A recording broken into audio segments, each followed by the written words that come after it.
আবাসন সংকট নিয়ে আন্দোলনের জেরে অনির্দিষ্টকালের জন্য বন্ধ ঘোষণা করা হয়েছে ঢাকা মেডিকেল কলেজ।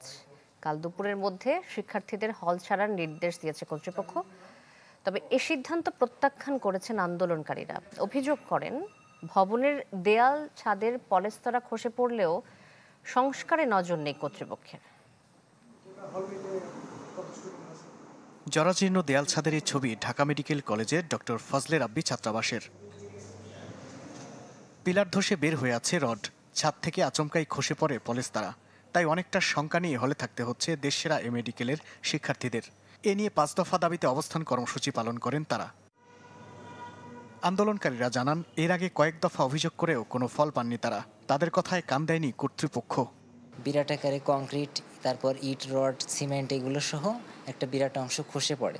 তো আমার যে 2 রুমমেট ওখানে ঘুমায়, তারা ওই মুহূর্তে ওখানে ছিল না। যদি তারা থাকতো তাহলে তো নিশ্চিত একটা দুর্ঘটনা ঘটে যেত। আমাদের পড়াশোনা থেকে শুরু করে এখানে থাকা আমাদের মানে অসম্ভব হয়ে দাঁড়িয়েছে। এদিকে বিজ্ঞপ্তিতে অনির্দিষ্টকালের জন্য মেডিকেল কলেজ বন্ধ ঘোষণা করেছে প্রশাসন। রোববার দুপুর 12টার মধ্যে হল ছাড়তে বলা হয়েছে শিক্ষার্থীদের। তবে দাবি আদায়ে আন্দোলনে অনড় তারা। নতুন ভবনের জন্য বাজেট পেশ করা এবং বিকল্প আবাসন, এই দুটো যদি হয় তারপরে আমরা ক্লাসে ফিরতে পারবো, এবং এই দাবি না আদায় হওয়া পর্যন্ত ঢাকা মেডিকেল কলেজ অনির্দিষ্টকালের জন্য বন্ধ থাকবে। আবাসন সংকটের সমাধান ছাড়া ক্লাসে না ফেরার ঘোষণা দিয়েছেন ঢাকা মেডিকেল কলেজের শিক্ষার্থীরা। মাহবুবুর রহমান, চ্যানেল 24, ঢাকা।